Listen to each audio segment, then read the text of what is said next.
I'm probably going to go with Itkin.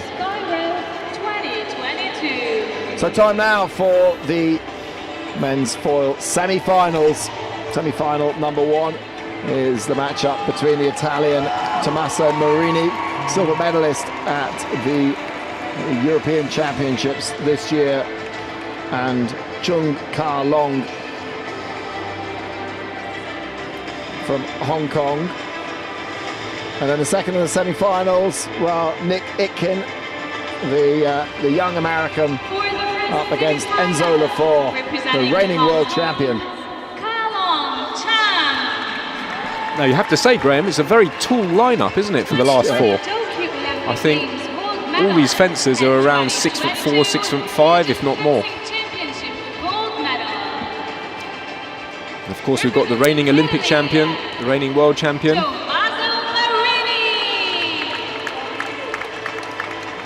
And then the youngster Marini, who's really burst onto the season, burst on to form this season. At the European Championship. For the second semi-final, representing France, Enzo Lafort. 2020 Tokyo Olympic Games team gold and 2019 Budapest World Championship second place individual. And representing the United States of America, Nick Itkin. 2020 Tokyo Olympic Games team bronze medal and 2020 CIP Paris World Cup gold medal individual. And the referees are Florence Sebastian Jorge, Florian Jorge, Tim Bardenhagen, Tim Bardenhagen, Andrea Witkowski, Sing-Won Song, and Sen-Wan Song are our referees. Please start the bout. So yeah, it's interesting. We've got the Olympic champion against the young Marini, and then we've got a former world champion against the young pretender on the US team. It was interesting watching Marini and Antalya as he creeps forward. Of course, he's a very tall man. He's got a very long arm span. He was creeping forward and hitting people at will, so it seemed, with direct lunges. Now, I get the feeling he's not going to be able to do that with Chung. Chung's very tall, good control of the distance. And you know what, Graham? I think I'm going to favour Chung in this one. I never like betting against Marini, but for this one I'm going to go with Chung. I'm sure it's going to be a fantastic match, though. And the one thing that you can say about both of these fencers is that they're a fencer. They go at it. They don't. They're not like. They do have good defence, but they don't rely on defence solely. Absolutely, Graham. That's what the crowd wants to see. The crowd wants 2 attacking fencers like we saw yesterday with Arrigo and Kiefer. And that's usually a crowd pleaser because not so many defensive actions. Did you see the Marini Abu El Qasim match? Abu El Qasim got some real joy from attacking on preparation as Marini was like stopping and starting as he came forward. I saw the last few minutes of it as I was coming in. It would have been great to have Abdul Qasim in the final because it's on home turf, but unfortunately he lost in the last 8. Yeah, to Marini. Yeah, and that's an attack on prep by Marini.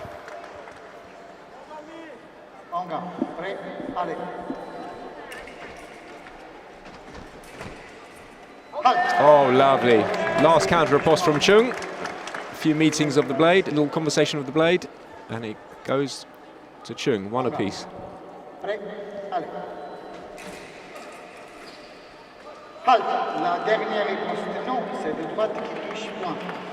Chung looks over at his coach, thinking about a video review, but Greg Koenig advises against it.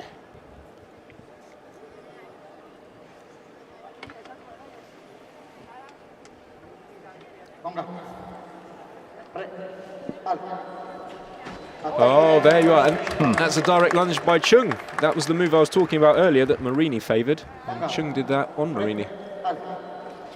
There we are. Just bit too much with the prep from Chung.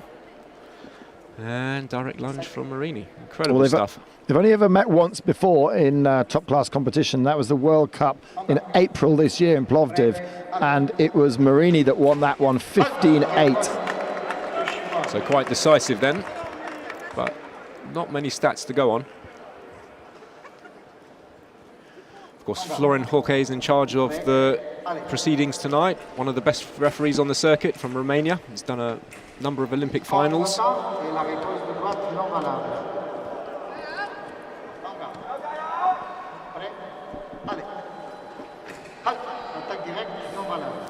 it looks like we called it right. They're just clashing, aren't they? They're going forwards, giving us some action like we wanted to see.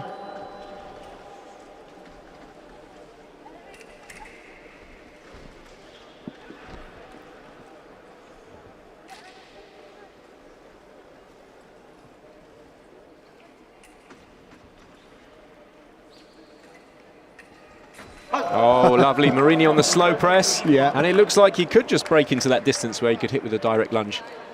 Very deceptive. Can Chung adjust? Well, Marini's very, very tall, but he's also got incredibly long limbs and quite a short torso, and he disguises this height by this low on-guard position. He squats low. Yes, I think that's why he's quite deceptive. Fencers don't think he's in range, and all of a sudden he is.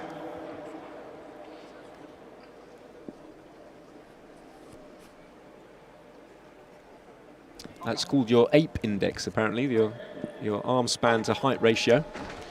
I never knew that. And that's a little stop hit there. Chung goes for a foil change just to disrupt the bout a little bit. That is a mental reset, isn't it? And I think quite a good time to take it.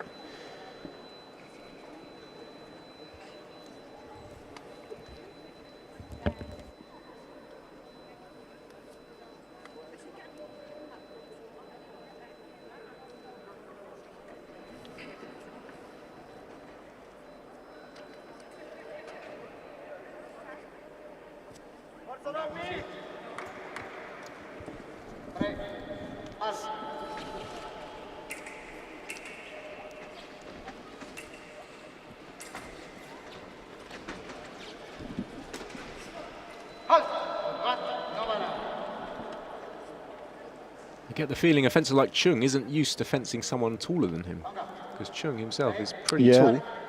Must be at least 6'4", so to fence Marini, oh lovely. French Marini, probably about 6'7", is something you probably wouldn't do that often. And this is quite a commanding lead now.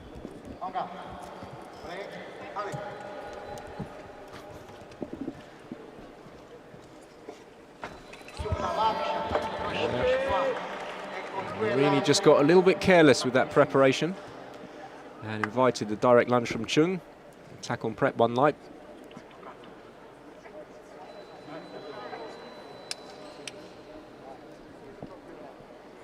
It's funny today, I went to shake a referee's hand after a bout and he refused to shake my hand because of COVID. He was too worried about... There's been a lot of fist bumps going on. Yeah, that's right. He didn't even want to do that. COVID doesn't go on your knuckles, apparently. Ah, right. Again, too much in the prep from Chung. And direct lunge from Marini.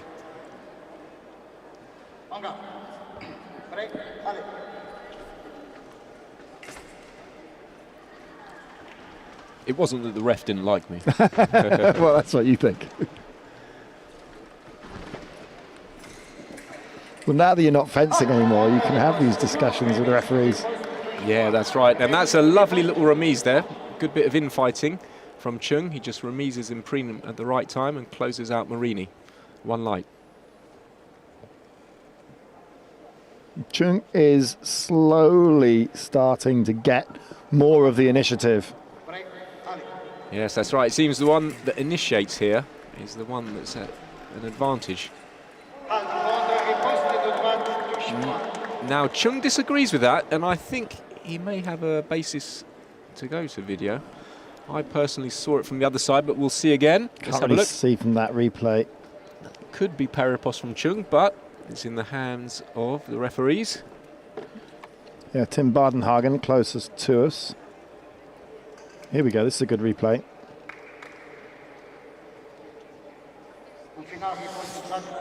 Yeah, now I'll tell you why he's called that. Because Chung took the blade, but it was in the strong part of Marini's blade, so he couldn't deflect it.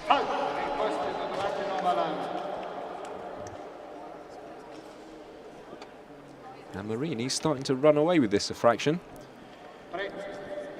Yeah, that's when you get into the real technicalities of fencing, is where the blade contact appears on the blade. Yeah, I mean, the theory is that you have to deflect the blade. There has to be some kind of logic in the sport. You have to deflect it from the target. So if you beat someone's blade in the guard or in the forte, the strong region, you're not going to deflect it.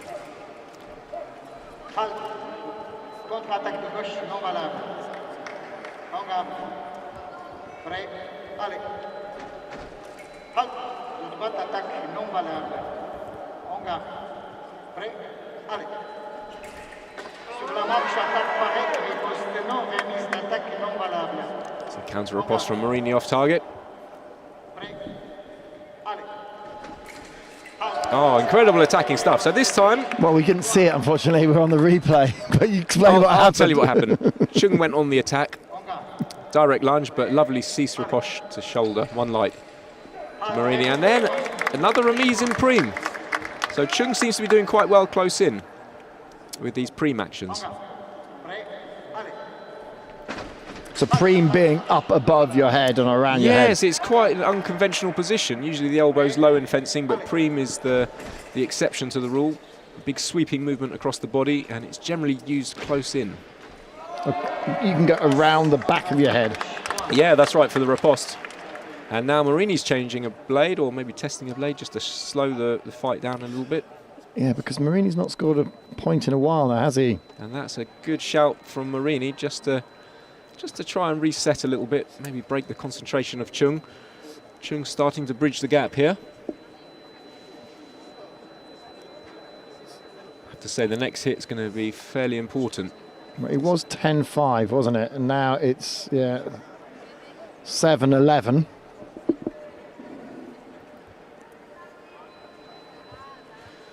I get the feeling that Chung is a fencer that does learn quite well as he goes through a bout. So let's see if he's going to get the recipe for this bout.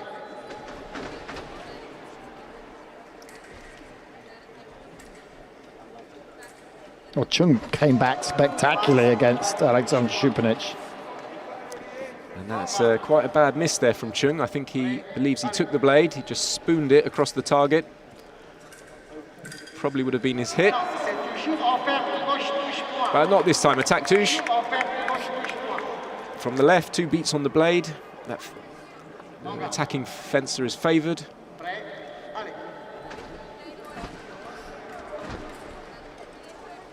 That was an interesting hop there from Chung. He started that attack. Replicating his teammate a bit, isn't he? Ryan Choi, who likes a good jump in the air before he attacks.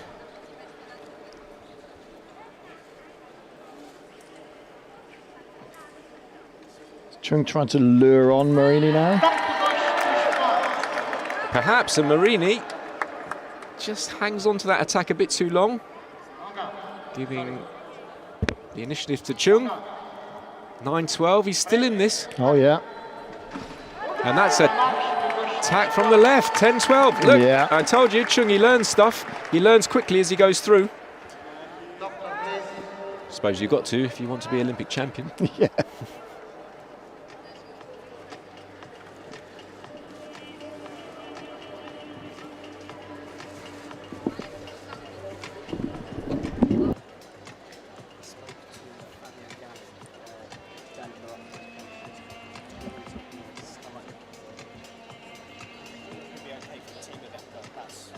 Shifty. Hey. See what's going on. So there, it looks like Tommaso Marini, it looks like he's just taking a small injury break because of his hand. The physio's come on with the cold spray. It's well taped. The Italians, they've got their box where they're all doing their physio up above us, and it's on our kind of way out. Now, of course, you never know if it's a real one or whether he's just trying to break up the momentum of the bout. Still only the first period. What a great match to watch, eh, Graham? Yeah. I think Chung could come back at this. Chung did an amazing job against Alexander Shupanic to come back and win. And that's attack Touche. Attack good from the left. Chung throws the arm at the right time. 11-12. Oh! And that's a bit of close quarters work. This time Chung doesn't come out the winner. That's one for the slow-mo files, that one. And Chung just holds on to this a little bit too long. And all of a sudden, Marini's 1 point away. Close quarters again. And the old scorpion round the back. Lovely little trick shot, if you can pull it off. Doesn't quite manage it, but almost. And that's a little preparation from Marini. Cerioni not happy. Encourages his athlete to go for a video review. I dare say I think that was Chung's.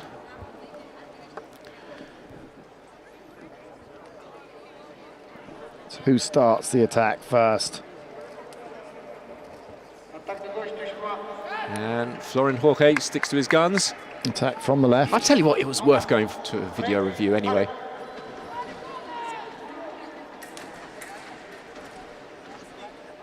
Marini's got it. That's it. Marini has got it. He has beaten the Olympic champion. Tommaso Marini is the man of the moment this season. The winner of the bout. What a superb match. So much blade work, so much attacking fencing. That's what the crowd comes here for. Certainly did. And I almost thought that Chung Ka-long was going to switch things around. But then, like, Marini suddenly 3 points out of nowhere, and it was, it was 14-12, and he saw it out. They say fencing's like chess at lightning speed. You have to change your tactics, and then the onus is back on your opponent to change his tactics. And we saw a few changes in this match.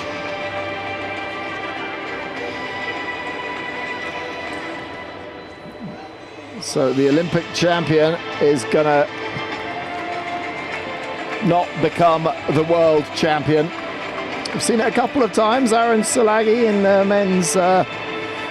men's sabre won Olympic gold last year in Tokyo. Won gold in day one here. I think everyone was willing Silagi to win that world title. He's won 3 Olympics, a European title. The world title was the one that eluded him, and it would have been a little bit unjust if he would retire without that world title, but thankfully he's now won it.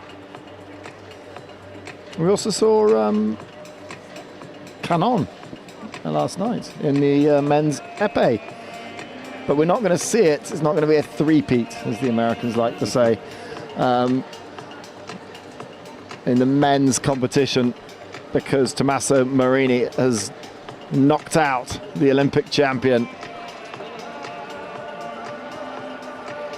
And there's a little debrief by Greg Koenig, his French coach. He's done a great job with the Hong Kong team. And confirmation of the score. Tommaso Marini beats the Olympic champion Chung Ka-long 15-12.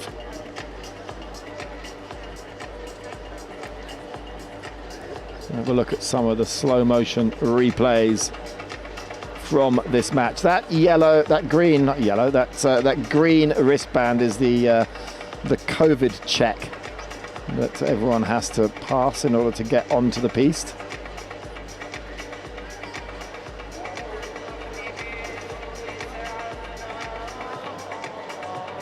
And Marini didn't chop the end of his off. It's kind of all flapping. That would annoy me, that would. Yeah, I was very quick to cut the end off. Yeah. Of course, the COVID regulations are very strict here. The athletes have to wear masks. And of course, we had to have the mandatory COVID check. And that's Marini's hand. Yeah. Doesn't look great, does it? Maybe he's got a bit of hard skin forming or coming off. You know, I always used to take my glove. I used to think it was too much work to take my fingers. Of course, where your fingers meet the guard, because you're